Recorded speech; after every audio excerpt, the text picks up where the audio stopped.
Bonjour à tous, j'espère que vous allez bien et que vous êtes en forme parce qu'aujourd'hui on attaque votre tout premier site web. Le voici en démonstration, c'est le projet final que l'on va réaliser.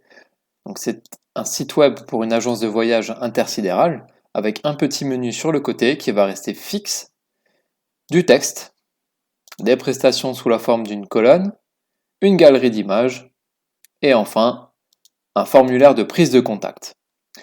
Ce formulaire-là, il sera verrouillé, il y aura des systèmes de vérification. Et quand vous cliquerez sur envoyer, ça vous renverra automatiquement vers votre boîte mail. Donc c'est parti, on va attaquer ça tout de suite. Pour commencer, ceux qui ont déjà un éditeur de code, je vous invite à regarder la navigation en dessous de cette vidéo et de cliquer directement sur le lien qui vous amènera au début du code.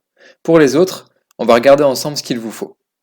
La première chose, ça va être un éditeur de code et je vous recommande vivement Visual Studio Code. Il vous suffit de taper ce nom dans la barre de recherche, vous tombez sur le site de Visual Studio Code et il vous suffira de télécharger la bonne version qui correspond à votre système. Vous téléchargez donc ce petit logiciel, vous l'installez, je vous invite à mettre pause et à reprendre la vidéo lorsque ce sera fait. Bien, maintenant que vous avez Visual Studio Code installé, vous pouvez l'ouvrir. On regarde ensemble une nouvelle fenêtre, comment est-ce que ça se présente. Voilà, vous devriez obtenir ceci. Alors Visual Studio Code possède de nombreuses extensions et je vous invite à en installer au moins une qui nous sera utile aujourd'hui. Donc il vous suffit de cliquer sur cet onglet juste ici, Extensions, et de taper Live Server. Vous devrez tomber en premier sur cette extension.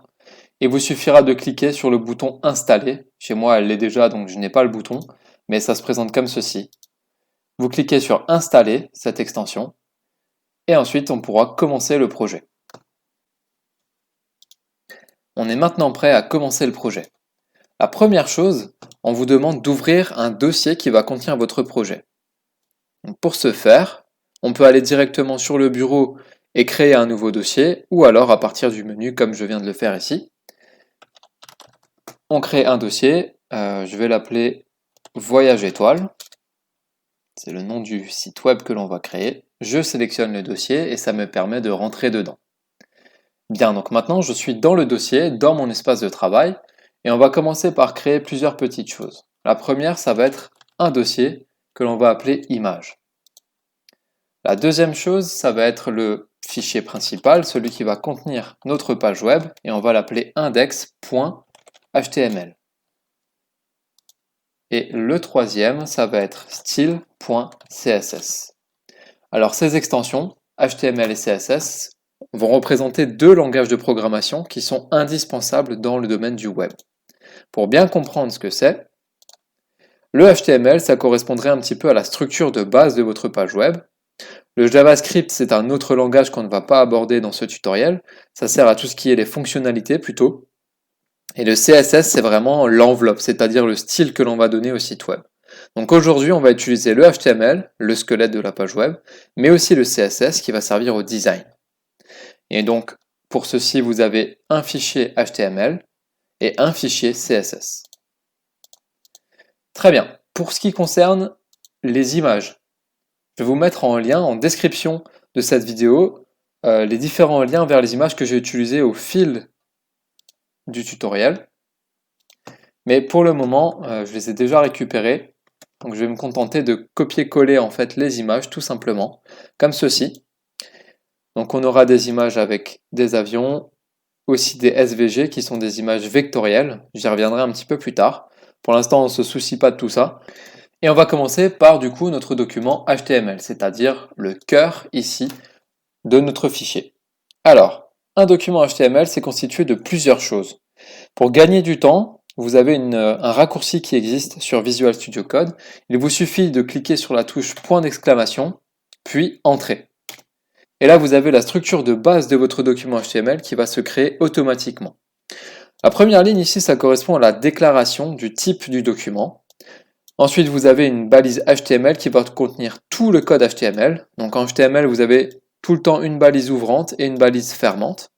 On retrouve la même chose ici avec head, une balise ouvrante et une fermante.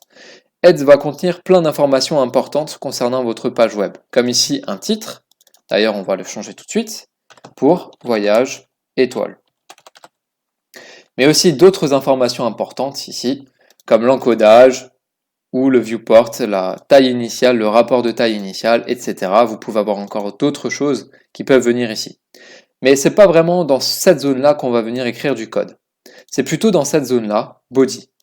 Et dans body, c'est-à-dire le corps de notre page HTML, on va venir y inscrire tout le code qui va constituer la page HTML telle qu'on la verra affichée dans le navigateur. Donc c'est ici que ça va se passer. Alors c'est parti. Dans le body, on va commencer par une balise header. Donc, on va commencer par écrire nos balises. Header, ça va être un petit peu l'entête. Et dans cette en-tête, on va dire au navigateur qu'on veut un titre. Les titres, on va les écrire avec H suivi d'un nombre. On va écrire un titre de niveau 1 et on va donner le titre de notre page web, voyage étoile. Ok ? Maintenant, vous allez faire un clic droit sur index.html et vous devriez avoir Open with Live Server, la première option ici, qui est disponible suite à l'installation de l'extension dont je vous parlais tout à l'heure. Je vous invite à cliquer dessus. Et ce que permet cette extension, c'est de voir en live votre site web. Et donc voilà, on obtient le premier site web. On voit qu'on vient d'écrire un titre de niveau 1, c'est-à-dire le titre principal, qui va être visible juste ici, à l'intérieur de votre navigateur. Alors, si on compare à la version finale, on est encore assez loin de ce qu'on devrait obtenir, mais pour l'instant, le titre y est. Donc, a priori, ça fonctionne. Bien, maintenant qu'on a ça, on va venir regarder ensemble la structure de la page web telle qu'on la veut à la fin, pour étudier un petit peu la façon dont on va construire le tout. Donc, au niveau de la structure, on va avoir un petit peu tout qui va être contenu ici dans un ensemble. Donc, on va avoir une boîte dans laquelle on va mettre tout le reste. Mais à l'intérieur de cette boîte, on va y mettre plusieurs choses. Donc dans cette grande boîte qu'on a juste ici, on va y mettre un menu sur le côté, puis on va y mettre une grande partie à droite qui va contenir un petit peu toutes les informations essentielles. Donc dans cette boîte, dans le côté droit, elle va elle-même être découpée en plusieurs parties. On aura une partie avec l'image, une partie avec ce texte, une partie qui va contenir 3 petites parties, qui chacune va encore contenir des petites parties avec les images, le titre, etc. Puis une grande partie avec la galerie et enfin la zone de prise de contact. Donc on va commencer par la grande partie, celle qui va vraiment contenir tout le reste. Et on va appeler cette partie, alors on va créer un élément div. Div c'est un élément boîte et on va pouvoir donner des classes ou des ID à ces éléments qui vont permettre ensuite de donner du style. Alors pour tout ce qui va suivre, pour tout le reste de cette vidéo, s'il y a des éléments que vous ne comprenez pas, je vous invite à faire pause et à rechercher sur Google ces éléments pour bien les comprendre avant de continuer. Donc ici, je vais donner un ID, ça veut dire un identifiant unique à cet élément, et je vais l'appeler centre, pour dire que c'est mon élément central. À l'intérieur de cet élément, on va commencer par créer la navigation, c'est-à-dire cette partie. La navigation, on va utiliser une balise nav, qui est destinée justement à la navigation. Donc, balise nav, comme ceci. Et à l'intérieur de cette balise nav, on va créer un titre pour indiquer que c'est la navigation. Donc cette fois-ci, je vais utiliser un titre de niveau 3 et je vais y mettre le texte menu. Et en dessous, j'ai envie d'avoir une liste de plusieurs onglets de navigation.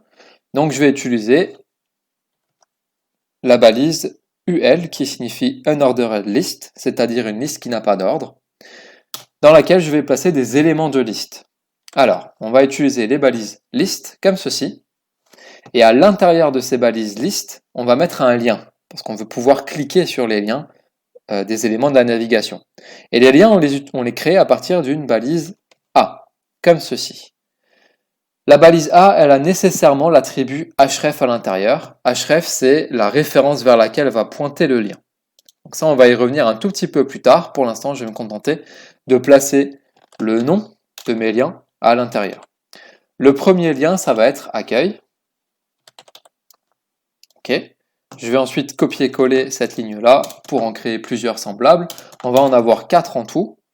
Sauf qu'ici, à la place d'accueil, on va mettre présentation. On va avoir ensuite galerie. Et enfin, contact. Ok. On ressort de... Alors, on va juste changer un petit peu quelque chose. Le menu qu'on a ici, il va être de côté. Il va être mis de côté par rapport au reste. On va utiliser une balise supplémentaire pour bien indiquer au navigateur que ce qu'on a, c'est mis de côté. Donc toute la navigation que j'ai ici, je vais la mettre dans des balises aside, qui veut dire de côté. Donc on a un élément qui va être mis de côté comme ceci, et c'est la navigation. Maintenant, le contenu principal, c'est-à-dire toute la partie à droite de la navigation, donc tout ce bloc qu'on a ici, on va le mettre dans des balises main. Main qui veut dire principal. Comme ceci. Et à l'intérieur de ce main, on va avoir plusieurs sections. Donc on va utiliser une balise section. Et la première, on va lui donner un ID pour l'identifier. Ce ID, on va dire que c'est l'accueil. D'accord? Donc ce ID, ça veut dire, voilà, ça c'est la section qui correspond à l'accueil. Et ce ID, on va le mettre ici, dans le href de notre lien. Ok? Je vous expliquerai tout à l'heure pourquoi. On va maintenant placer le contenu ici de notre première section, la section d'accueil. Donc dans notre section d'accueil, on va avoir une image en grand, un titre et un petit texte d'accueil. Donc on commence par un titre, par l'image, pardon, c'est d'abord l'image. Donc pour ça, on a une balise image.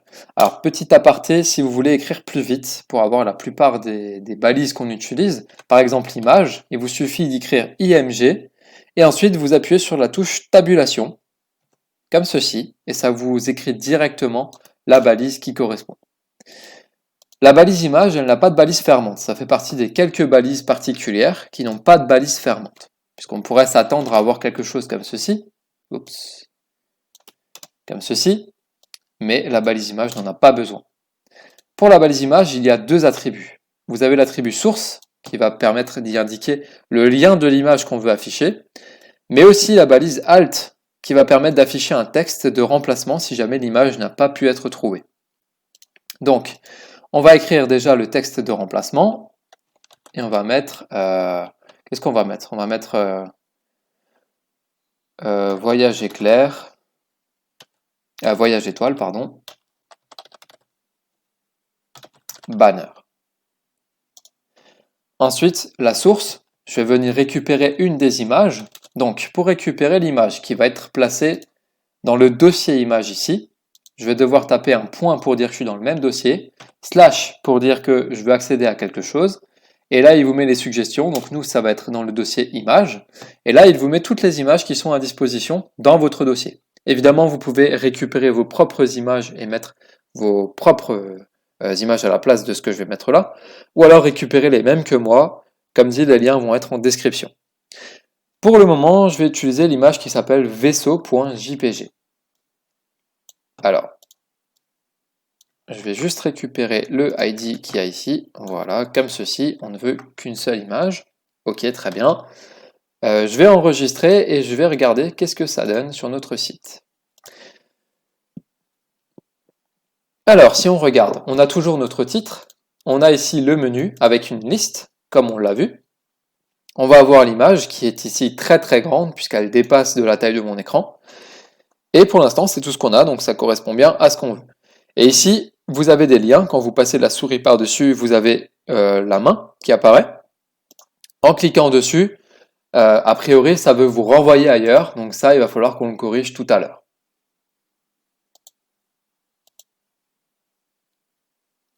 Alors, pour cette histoire de lien. Le problème, c'est que pour renvoyer à un élément de la page, on veut le renvoyer ici à l'ID, c'est-à-dire à quelque chose qui figure sur la même page web. Donc il faut lui indiquer qu'ici, la référence, ça va être vers un ID, un élément qui possède un ID. Et pour indiquer ça, il faut rajouter un dièse devant. Donc dièse accueil, ça veut dire ce lien doit me renvoyer vers un élément qui possède un ID qui possède la valeur accueil, c'est-à-dire cet élément-là, puisqu'on a un ID de valeur accueil.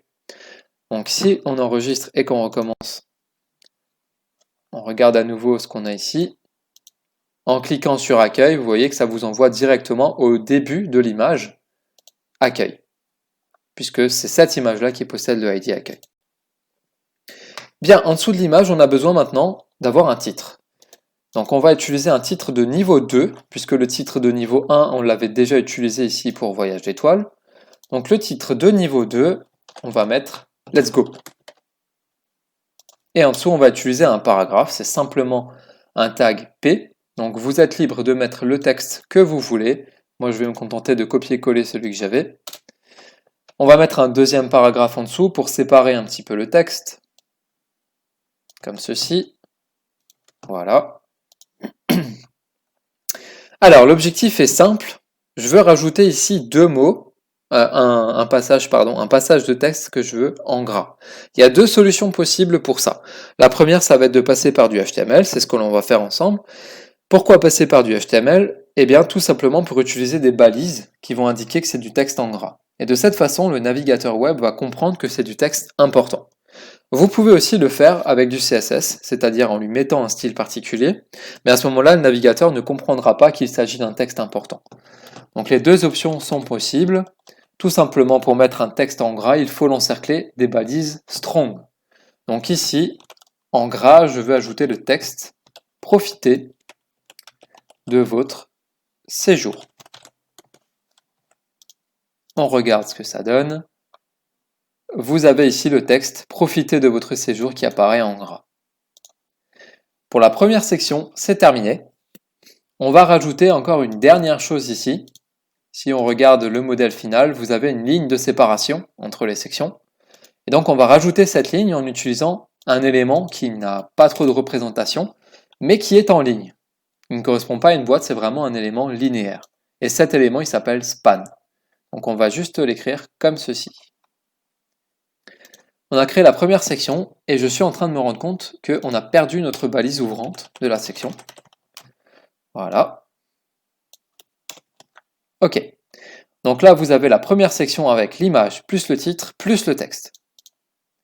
Et il faut évidemment rajouter aussi l'élément séparateur dans la section. On va le rajouter avec, comme ceci. Bien, première section terminée. On passe à la deuxième section. La deuxième section, c'est celle qui va présenter les différentes prestations de notre entreprise de voyage interstellaire. On crée donc une deuxième section, comme ceci, et on va lui donner un nouvel ID. Et cet ID, ça va être prestations. Comme tout à l'heure, on va rajouter un lien vers les prestations, un lien vers cet élément, donc dièse prestations. En cliquant sur ce lien, ça va donc nous renvoyer vers cette section qui possède le ID prestations. D'ailleurs, pour des raisons d'homogénéité, je vais plutôt ajouter le ID accueil sur l'élément section, comme ceci. Très bien, donc maintenant on va commencer à attaquer les prestations. On va mettre un titre de niveau H2, comme tout à l'heure. Donc le titre prestation, comme ceci. Et maintenant arrive une partie assez délicate. On va devoir créer 3 colonnes avec les différents éléments que voici. Pour créer une colonne, on va les mettre dans des boîtes. Et souvenez-vous, un élément boîte, ça va être un élément div. Cet élément div, on va en créer 3 en tout, puisqu'on veut 3 colonnes. Et lorsque on veut appliquer un style identique à plusieurs éléments, on va utiliser des classes plutôt que des ID. Donc je vais utiliser une classe service, puisque je vais créer 3 colonnes de service. Donc 3 services. Je vais copier-coller 3 fois cet élément-là. Alors, on va simplifier quand même. Je vais les copier-coller tout à l'heure. Je vais d'abord rajouter un petit peu de choses à l'intérieur ici. Donc dans notre service, on va avoir une image. La source ici, ça va être dans mon dossier image et ça va être avion. Je vais utiliser un élément SVG. Un élément SVG, c'est un dessin vectoriel qui, peu importe finalement la taille de l'élément, va toujours être net. Il ne va pas y avoir d'effet de pixelisation parce que l'élément est dessiné avec des vecteurs. Donc c'est très avantageux pour avoir des images de haute résolution. Le désavantage, c'est que c'est des images qui sont souvent un petit peu plus lourdes et donc qui peuvent mettre un petit peu plus de temps à charger sur votre page web. Donc là, je fais le choix d'utiliser des SVG pour vous montrer aussi comment ça marche. Et ici, on va mettre carte. Pardon, ici c'est avion. Ensuite, le titre de la colonne, ça va être, dans un premier temps, transport. Et ensuite, un petit paragraphe dans lequel on va mettre du texte de présentation du service, comme ceci. Et voilà notre première colonne, une image, plus un titre, plus un paragraphe. C'est donc tout cet élément bloc que je vais venir copier-coller 2 fois.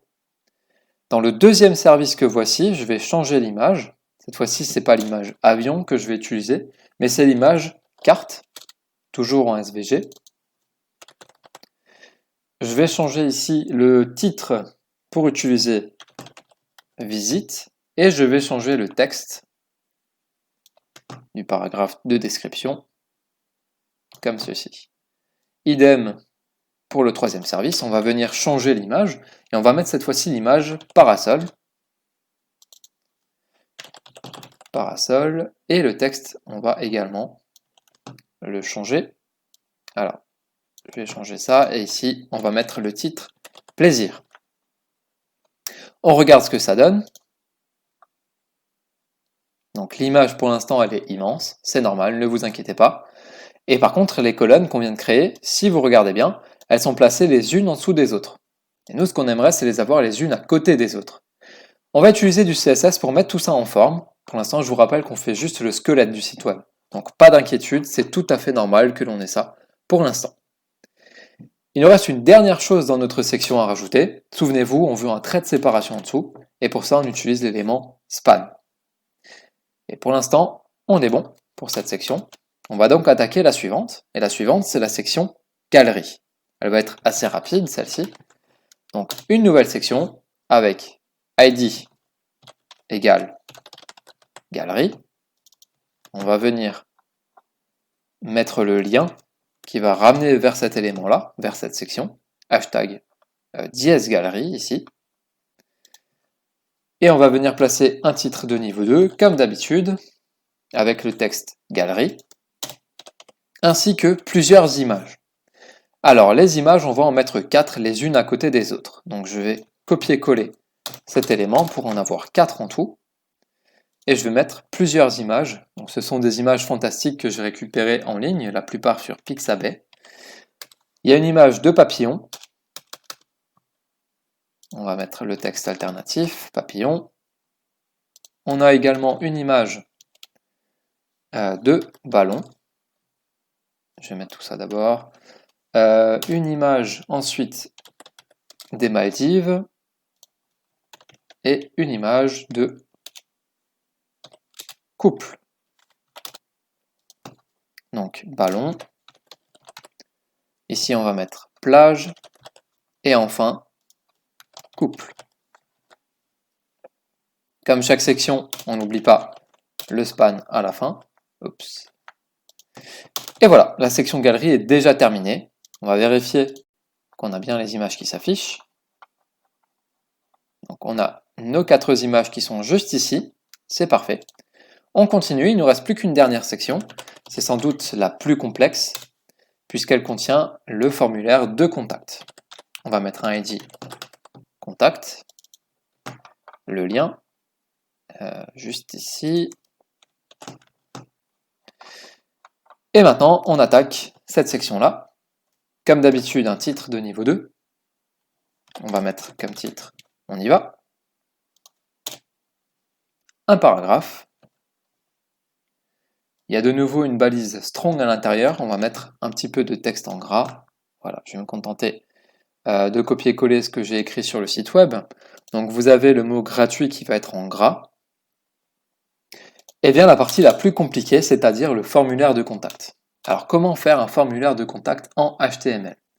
Eh bien le formulaire de contact possède également une balise spécifique qui lui est attribuée pour en créer. Et cette balise, elle s'appelle form. Par défaut, vous avez ici une action qui va se mettre en place.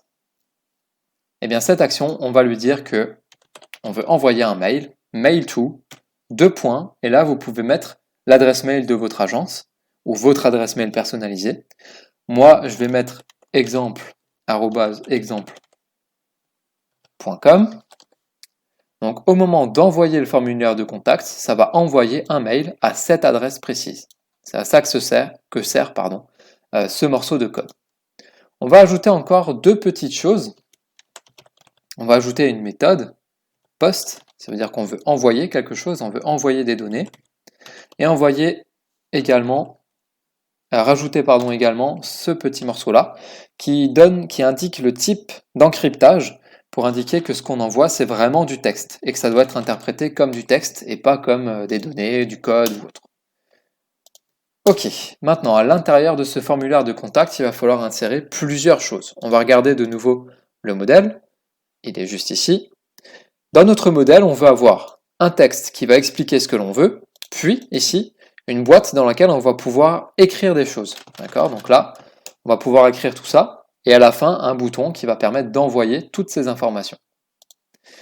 Alors, c'est parti. La façon dont on procède, ça va être toujours un label et un input. Déjà, qu'est-ce que c'est qu'un label? Le label, ça va être le texte qui est au-dessus de la boîte où on va écrire. Et ce label, il prend un paramètre for. On va mettre ici un label pour le nom, parce que la première boîte dans laquelle on va vouloir mettre des informations, ça va être pour le nom et le prénom. Et donc le texte qu'on va mettre dans ce label, ça va être votre nom et prénom. Et maintenant, on va mettre la boîte dans laquelle l'utilisateur va pouvoir écrire, c'est-à-dire un input. Le type se met automatiquement sur texte, ça tombe bien, on veut écrire du texte. On va lui mettre un ID, et cet ID doit correspondre au for du label, pour que les deux soient associés. Donc il faut que je mette la même chose que j'ai mis à l'intérieur du for du label, c'est-à-dire nom. Ensuite, il nous faut une dernière chose, c'est un name, et on va mettre dedans votre nom.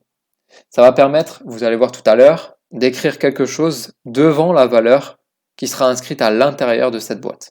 Donc par exemple, si dans la boîte j'écris WeCode, eh bien, quand j'enverrai le formulaire de contact, il y aura marqué votre nom suivi de la valeur que j'ai écrite, donc WeCode.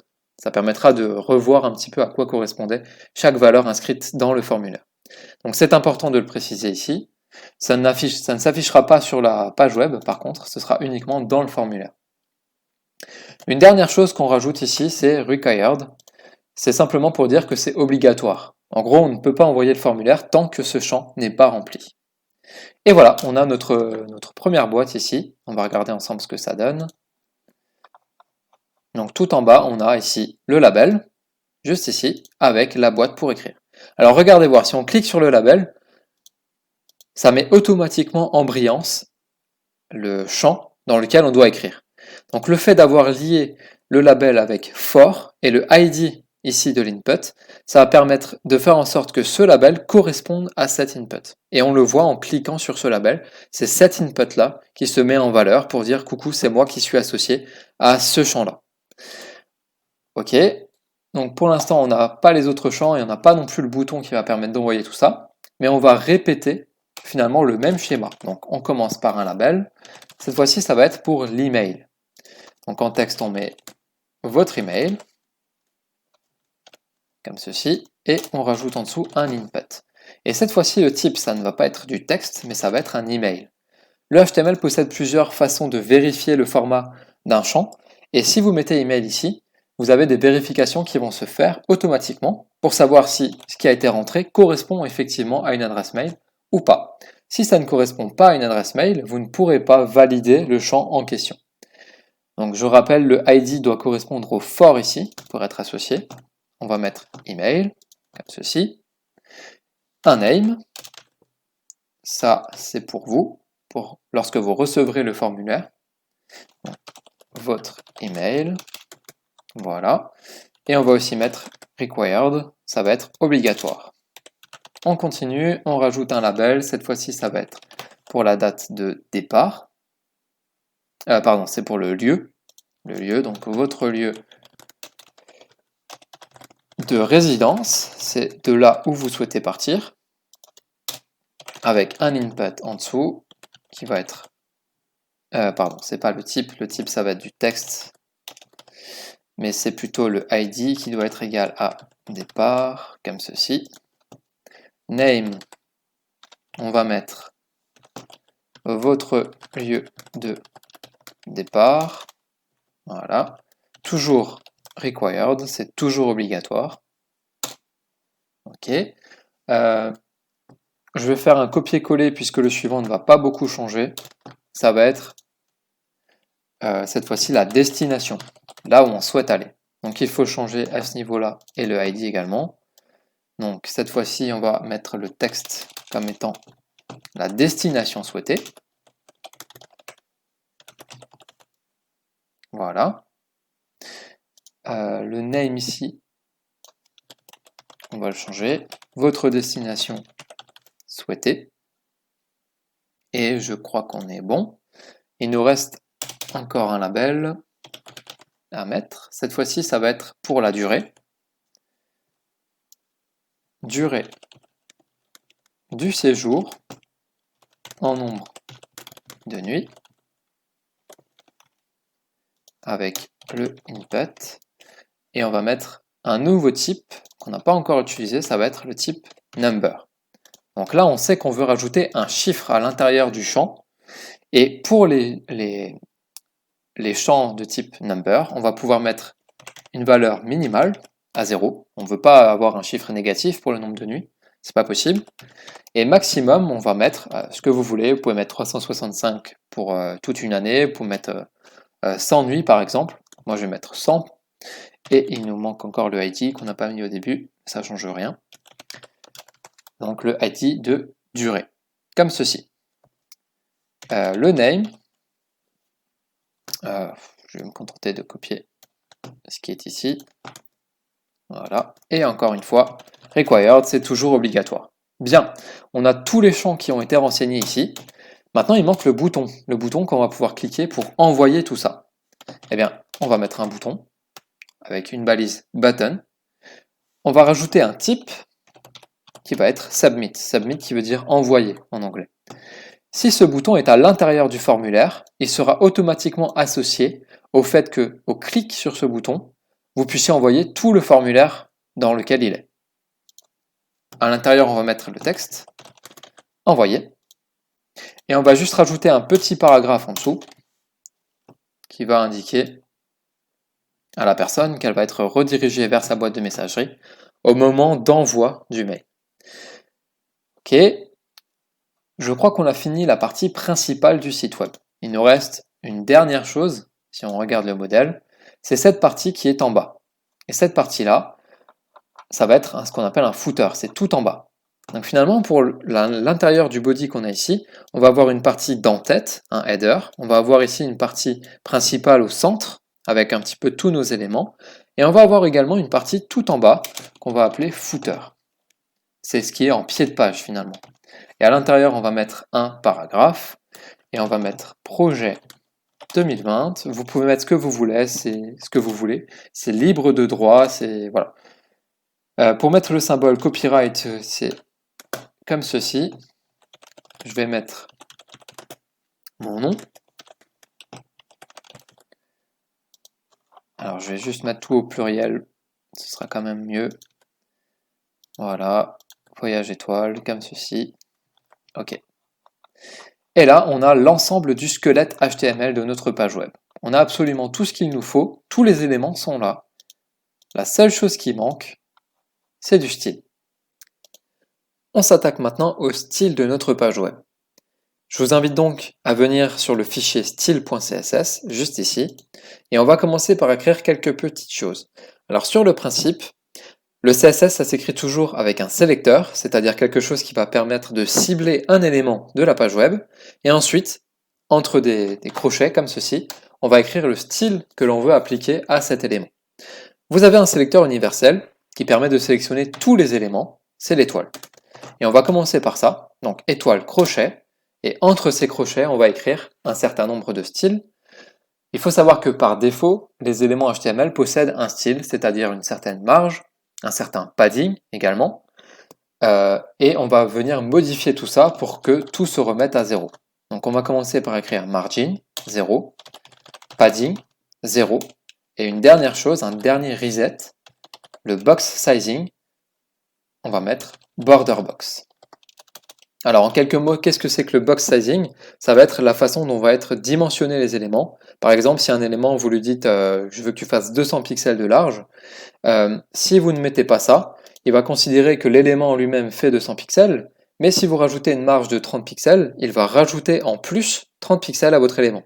Ce qui fait que votre élément au final ne fera plus 200 pixels, mais 230. Donc on veut changer ça, on veut que si jamais on dit 200 pixels à l'élément, ça veut dire en incluant toute la marge, tout le padding, tout ce qu'il va y avoir autour, pour vraiment se limiter à 200 pixels. Maintenant, on va venir cibler nos éléments avec leurs balises. Et on va commencer par la balise body, c'est-à-dire tout ce qui est à l'intérieur ici. On va venir le cibler avec body. Et body, on va lui dire au maximum, ton épaisseur maximum, je veux que ça fasse 100% de la largeur de l'écran. Et ça, on lui dit en utilisant 100 view width, avec un V et un W. Donc normalement, là, j'ai plus rien qui devrait dépasser, logiquement, de l'écran. Si on regarde, vous avez toujours les images qui vont dépasser. Tout simplement parce que les images, elles vont se dimensionner par rapport à leur taille à elles. Donc ça aussi, il va falloir modifier tout à l'heure. Il va falloir dire que toutes les images, on ne veut pas qu'elles dépassent leurs éléments, on veut qu'elles restent vraiment sur la taille de l'écran. Donc ça, ce sera complété tout à l'heure. On va changer aussi la police d'écriture et on va mettre du trébuchet MS, voilà, comme ceci. On n'est pas obligé d'écrire tout ce qui est derrière, ça c'est juste des polices au cas où. On va juste laisser sans sérif. Donc ça veut simplement dire que je veux que tu mettes du trébuchet MS, sauf si tu l'as pas, tu me mets du sans sérif. Normalement du sans sérif, tous les ordinateurs l'ont à disposition, sans souci. On va rajouter du padding. Le padding c'est une marge intérieure, ça permet de faire de l'espace entre le contenu et la bordure de l'élément. Et on va mettre une couleur de fond d'écran. Alors ça va être du dièse 00 14 38. Cette couleur-là, avec un dièse suivi de 6 chiffres, c'est ce qu'on appelle une couleur hexadécimale. Donc c'est une couleur qui va être définie en utilisant 6 valeurs. Si vous restez dessus avec votre curseur, vous avez cette page qui s'ouvre. Et là, vous pouvez naviguer comme vous voulez pour modifier vous-même votre couleur ici. Vous pouvez mettre ce que vous voulez. Moi, je vais rester avec la couleur que j'ai fixée juste avant. Voilà, donc ça va être un bleu très très sombre. Et là, on a fini pour le body. On va s'attaquer maintenant à l'entête. Donc l'entête, c'était le header. On va venir écrire la balise header. Et à l'intérieur, je veux cibler le titre, H1. Donc on met un espace entre les deux, ça veut dire sélectionne-moi le header, mais le H1 qui est à l'intérieur. Et comme style pour ce titre, on va lui mettre text align center pour mettre le titre au centre. On va lui mettre aussi une marge en bas de 10 pixels, comme ceci. On va lui mettre une taille de police de 70 pixels et on va lui mettre une couleur de blanc. Donc 6 fois du F. Est-ce que j'en ai mis 6 fois? 1, 2, 3, 4, 5, 6, comme ceci. On regarde ce que ça donne. Ok, on a oublié un élément essentiel. Notre style ici ne peut pas être appliqué à notre page HTML si on ne lui dit pas qu'il faut utiliser ce style-là. On va aller dans la balise head, juste ici, là où on met les éléments importants, et on va venir rajouter une balise link.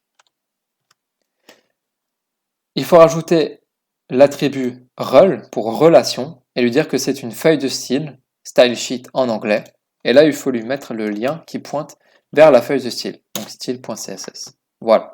De cette façon, la page HTML ici sait qu'elle doit venir regarder le fichier style.css pour lui appliquer du style. Ok, et donc là on a bien notre titre qui va être en blanc avec le fond ici qui va être dans un bleu assez foncé, etc. etc. Bien, on va continuer et on va maintenant s'attaquer à ce qui est au centre. Donc pour le header c'est fini.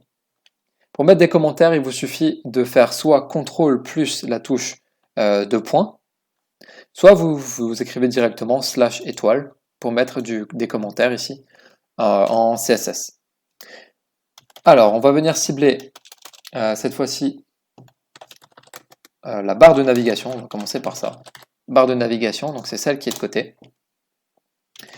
Cette barre de navigation, elle est dans notre div qui possède un ID centre. Donc pour cibler la div qui possède un ID centre, on l'écrit comme ceci. Et à l'intérieur, souvenez-vous, le menu de la navigation, elle était dans les balises aside.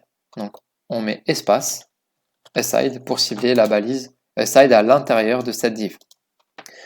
Alors pour ce truc-là, on va mettre position fixed. On veut que ce soit toujours au même endroit, que ce soit fixé.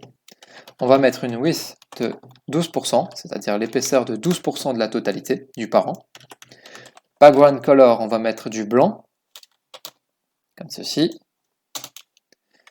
Padding, on va mettre 20 pixels, c'est-à-dire une marge intérieure de 20 pixels. Et on va aussi mettre un border radius, c'est-à-dire le rayon des bordures. Alors 10 pixels pour le côté en haut à gauche, 0 en haut à droite, 0 en bas à droite. Et pour finir, 10 pixels en bas, 10 pixels en bas à gauche. Comme ceci. On regarde ce que ça donne. Vous avez donc bien ici un rayon en haut à gauche et en bas à gauche. On passe maintenant à la navigation elle-même et on va commencer par le titre. Donc nav, le titre à l'intérieur il est de niveau H3 et on va mettre texte transform uppercase pour mettre la totalité du texte en majuscule et la font size, la taille de police, on va mettre à 25 pixels. Voilà, donc tout en majuscule et 25 pixels, c'est bon. On passe à la navigation, on va cibler la liste, l'élément liste, donc UL. Celui-ci, on va enlever les points qui sont devant les listes, donc on va mettre list style none. Par défaut, vous avez, comme vous avez pu le voir avant, des petits points devant, donc nous on veut pas, on veut que ce soit simple, donc on met aucun style de liste. Ensuite, à l'intérieur de cette liste, on va cibler les éléments liste, LI, et on va mettre un petit peu de place dans tout ça. Donc on va mettre du padding en haut et en bas de 20 pixels, et à gauche et à droite de 0. Donc le fait de l'écrire en deux parties comme ceci, la première partie correspond à en haut et en bas, la deuxième partie correspond à gauche et à droite. Pour ces éléments-là, si vous l'écrivez vraiment de façon séparée, en 4 parties du coup, la première, ça va toujours être en haut à gauche, et ensuite on tourne dans les sens des aiguilles d'une montre. Donc on part de en haut à gauche, puis en haut à droite, en bas à droite, en bas à gauche. Oups. Ok, donc on a mis normalement de la place au niveau de nos éléments listes. Voilà, ils sont bien espacés, ils sont bien aérés, c'est parfait. Et maintenant, le problème, c'est qu'on a toujours des liens qui apparaissent en bleu avec un peu mauve une fois qu'on a cliqué dessus. C'est pas très joli, donc on va encore changer ça. Alors, nav, dedans on sélectionne UL, dedans on sélectionne LI, et enfin on sélectionne les liens avec la balise A. Text decoration, on va mettre none, on ne veut pas de décoration sur le texte, et on va mettre une couleur dessus, on va la mettre dans un bleu un petit peu plus pétant, donc 0044FF, voilà, et là on est bon pour la navigation. Normalement, si on scrolle, elle doit toujours rester en place puisqu'on est dans une position fixe. Donc, a priori, c'est bon. Ok, la navigation fonctionne. On a terminé cette partie-là. On va s'attaquer maintenant à la partie centrale, zone centrale. Alors, c'est parti pour cibler déjà la div qui possède un ID centre et à l'intérieur, on va sélectionner la balise main, c'est-à-dire tout ce qui ne concerne pas la navigation. On va mettre une position relative et on va mettre sa position, on va lui dire tu vas à gauche à partir de 12% de ton élément parent. Donc si on fait ça, c'est pour une bonne raison, c'est que la barre de navigation qu'on avait juste ici, on lui a mis une épaisseur de 12%. Ça veut dire que dans notre élément parent, on a la navigation plus l'élément principal. La navigation prend 12% de la place.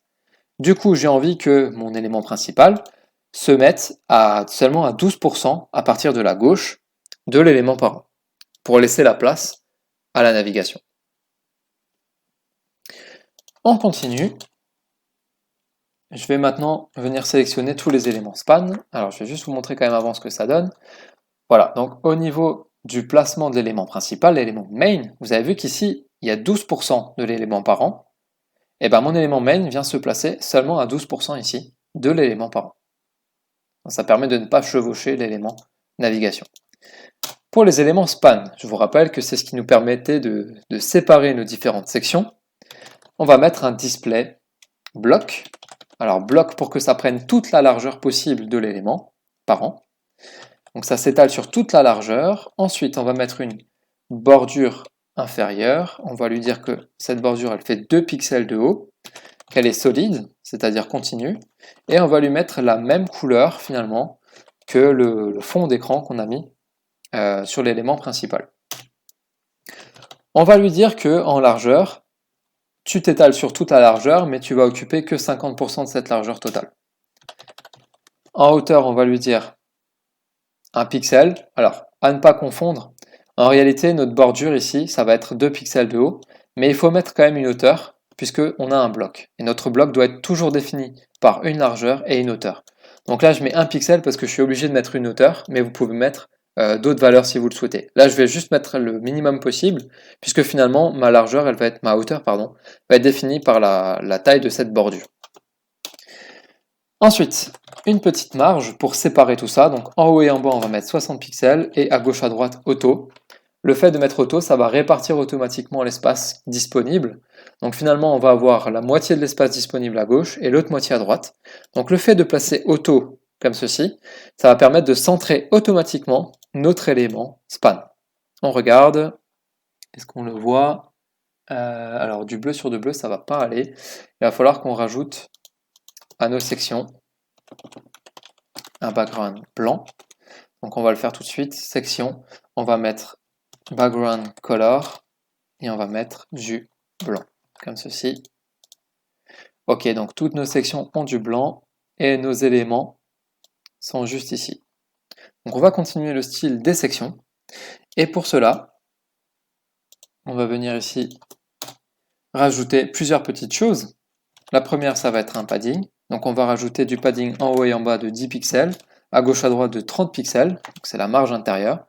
Et on va lui dire que la largeur maximum pour notre élément, on va la calculer. Alors, pour ça, on va lui dire largeur maximum, et en CSS, vous avez des fonctions qui existent, et la fonction calc va permettre de calculer quelque chose. Donc on va lui dire calcule-moi la valeur qui représente 100% de la largeur de l'écran, moins 20% du parent. Donc ça permet de limiter ici la valeur de notre élément HTML, comme ceci.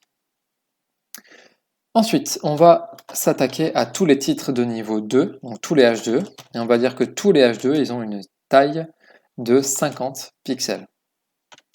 Ensuite, on va les aligner, text align center, et on va mettre un padding en bas de 80 pixels. On va aussi mettre un petit peu de style sur les paragraphes, on va leur dire du padding, 5 pixels en haut et en bas, et 15% à gauche, à droite. Ok, on regarde ce que ça donne. Donc, cette fois-ci, on a notre élément central, on a toujours les images qui dépassent, il faut encore qu'on leur donne du style. Les titres de niveau 2 sont donc centrés, vous avez le texte qui est juste ici. Les spans, c'est ces traits qu'on a ici, ces traits séparateurs. Et je crois que pour le reste, on est plutôt pas mal déjà. Ça ressemble assez au résultat final que l'on est censé obtenir. Donc on va continuer et on va s'attaquer à la section accueil, et plus particulièrement à l'image de cette section. Donc c'est parti, section accueil. On sélectionne la section qui possède un ID accueil et on va venir cibler l'image à l'intérieur. Et cette image, on va lui dire qu'au maximum, que tu prends une largeur de 100% de l'élément parent. Donc ça veut dire que tu ne peux pas dépasser l'élément parent et l'image se redimensionne à l'élément parent à 100% de sa largeur. Donc à ce niveau-là, c'est bon. On va aussi cibler, alors je vais copier-coller, ça ira plus vite, mais on va cibler non pas l'image, mais le titre, H2 à l'intérieur, et on va venir lui mettre un petit peu plus de padding à celui-ci. Donc là, on avait mis un padding à 80 pixels, ça fait un petit peu beaucoup.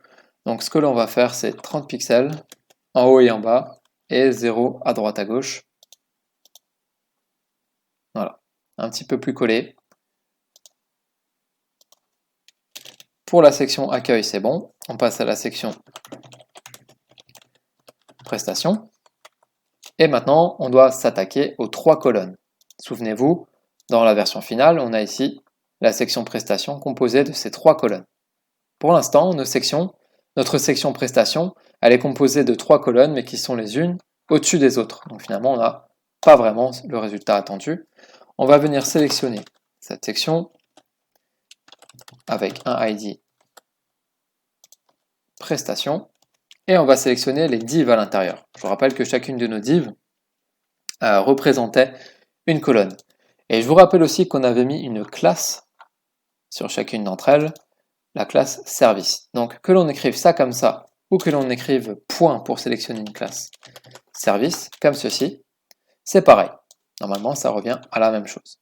On peut même combiner tout ça. Donc je vais lui dire section dièse prestation. Et donc à l'intérieur de cette section de ID prestation, tu me sélectionnes toutes les divs qui ont une classe service. On peut procéder ainsi, il n'y a aucun souci. On va mettre float égale left, ça veut dire que j'ai envie que chacun de mes éléments flotte les uns à côté des autres, et donc de pouvoir les disposer les uns à côté des autres. Comme on veut 3 colonnes, on va dire que chacune de ces colonnes doit faire un tiers de la largeur, c'est-à-dire 33,33333, etc. Et text align, on va aligner le texte à l'intérieur de chacune en center. On regarde. Donc vous avez bien 3 colonnes maintenant qui se sont mis en place, le texte aligné. Jusque là c'est plutôt pas mal. Alors comme on a utilisé float, on veut que le float s'arrête après la section. Donc on va utiliser le span à l'intérieur de cette section pour lui dire tu stoppes le float en utilisant clear both. Donc ça permet de stopper la flottaison en fait des éléments qui vont suivre. Et on va aussi mettre un petit peu plus d'espace avec un padding top de 90 pixels, comme ceci. On va maintenant venir redimensionner les images à l'intérieur. Donc section prestation, div, images. Donc les images à l'intérieur de div, elles-mêmes à l'intérieur de la section prestation. Et on va dire que ces images, on va leur donner une taille maximum de 30% de la largeur disponible. Ça permet d'avoir des images plus petites qui ne prennent qu'un tiers, que 30% de la largeur de la colonne. Pour terminer, on va sélectionner encore les titres. Donc ici H3 à l'intérieur de ces colonnes. Et pour ces titres, on va dire une font size de 25 pixels. Et on va mettre également de la marge 20 pixels, 0, 10 pixels, 0. Donc 20 pixels en haut, 10 pixels en bas, à gauche à droite 0, comme ceci. On est bon pour la section là. On passe à la section suivante, c'est la section galerie. La section galerie, on veut avoir les images sous forme d'un quadrillage avec 4 images comme ceci. Donc la mise en place va être un petit peu différente. Cette fois-ci, ce n'est pas 3 colonnes que l'on veut. On va venir sélectionner la section avec un ID galerie. Et on va venir sélectionner les images à l'intérieur. Et on va dire que ces images, elles ont une largeur de 49%. Alors pourquoi pas 50%, on pourrait mettre 50%. C'est juste que si jamais il y a une bordure ou autre, ou que la taille ne soit pas tout à fait la même, qu'on puisse quand même se limiter et avoir une petite marge de 1%. Et on va mettre un display de inline, c'est-à-dire que chaque image va être en ligne. Donc le fait d'avoir chaque image qui fait 49% de la largeur totale, et une disposition en ligne, donc les images les unes à côté des autres, bien finalement sur une ligne on va que pouvoir mettre 2 images. Il n'y a que 2 images qui vont rentrer. Donc ça permet de mettre automatiquement un retour à la ligne après 2 images. Et normalement on a notre quadrillage qui se fait automatiquement, comme ceci. Le fait d'avoir mis 49%, ça permet d'avoir donc la bordure dont je vous parlais avant, entre les images, juste ici. Ok, donc a priori c'est bon pour la galerie. Il nous reste la dernière section, c'est la section Contact. La section Contact, on va la sélectionner. Donc avec le ID Contact, et on va sélectionner le formulaire à l'intérieur, et on va lui dire une largeur maximum de 50%. On n'a pas envie qu'il prenne toute la largeur de l'espace. Et on va mettre aussi une marge, margin 30 pixels, en haut et en bas, et auto à droite à gauche. Souvenez-vous, mettre auto à droite à gauche, ça permet de centrer automatiquement l'élément. On sélectionne, alors je vais copier cette partie-là parce que je vais la réécrire plusieurs fois. Donc section avec YesForm. On sélectionne cette fois-ci les labels, mais aussi les inputs à l'intérieur.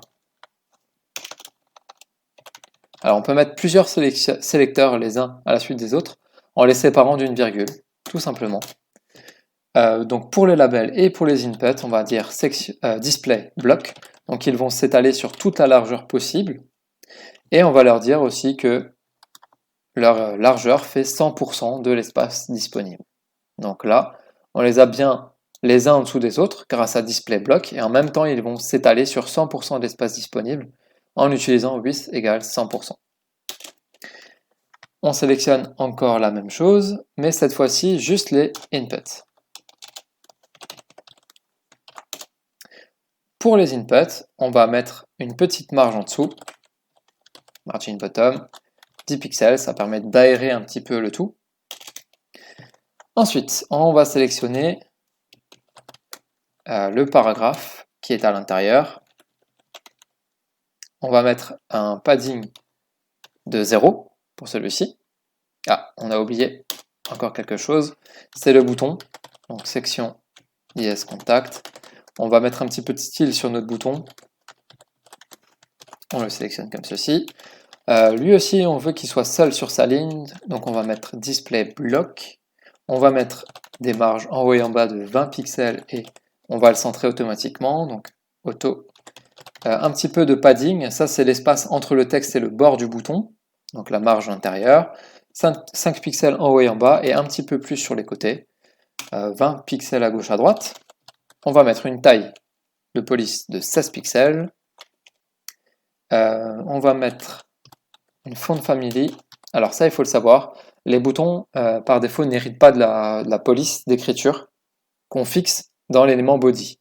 Donc il faut le préciser qu'on veut que cette police d'écriture, il l'hérite, en anglais ça se dit inherit, de l'élément parent. Donc là, on lui dit, ben, concrètement, je veux que tu prennes la même police que ton parent. Et rappelez-vous, on avait écrit body, font family égale trébuchet. Donc ça veut dire que le bouton devrait avoir la même police d'écriture, trébuchet, que l'élément parent. Une dernière chose, on veut que quand on passe le curseur sur le bouton, on ait un pointeur qui apparaisse, donc la main avec le bouton, l'index levé, pour dire que c'est un élément cliquable. On regarde ce que ça donne. Donc on a bien l'élément cliquable, l'index qui apparaît par-dessus. Et là on est plutôt pas mal quand même. Donc si on regarde, on a bien la validation qui se fait en HTML pour dire non, c'est pas bon. Vous pouvez faire un test aussi.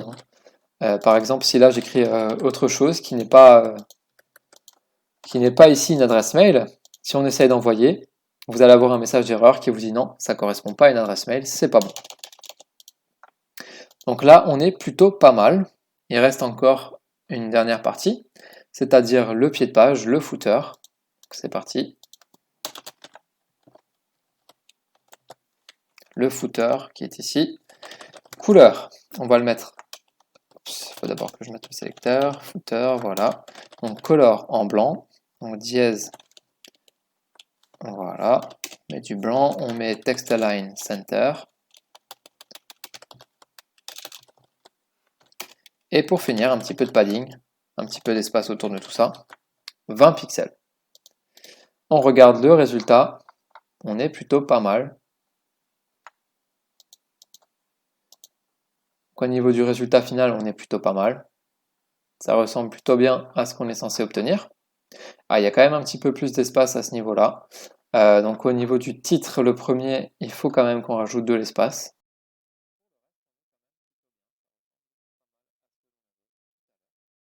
Alors, on va venir dans la section accueil et on va venir sur le titre. Donc section accueil, le titre, où est-il? Section accueil, titre. Ok, donc c'est à ce niveau-là, en fait, c'est pas une width, c'est du padding. Et petite erreur ici, j'avais mis l'épaisseur, mais bien sûr c'est du padding qu'on met à 30 pixels en haut et en bas pour mettre de la place, et 0 à gauche à droite. Ok, voilà, c'est beaucoup mieux comme ceci. Alors il reste un dernier élément qui est bizarre, c'est qu'on a toujours moyen de scroller, comme ceci. Normalement ça ne devrait pas être possible, on devrait avoir une largeur maximale qui doit être à 100% de la taille de l'écran. Alors pour essayer d'y voir un petit peu plus clair, on va venir faire un clic droit et inspecter. Donc inspecter, je vais remettre la fenêtre là où elle est. Voilà, vous devrez avoir cette fenêtre qui s'ouvre. Et donc ça permet de voir un petit peu nos éléments HTML pour regarder ce qui se passe. Pourquoi est-ce que ça dépasse? Là, je vois que la section accueil, elle a ici une marge sur la droite. On va pouvoir un tout petit peu nettoyer le code. Donc ici, on a un doublon. On a déjà sélectionné l'élément main. Je vais simplement venir rajouter ceci juste ici. Voilà. L'erreur venait du main qu'on avait juste ici. Le fait d'avoir un sélecteur un petit peu plus précis avait la prévalence sur le deuxième qu'on avait. Donc le fait de le remettre juste à ce niveau-là, ça permet d'avoir la bonne fonction qui s'affiche. Et donc on obtient le résultat final. On arrive à la fin de ce tutoriel. Je vous remercie de l'avoir suivi et à bientôt.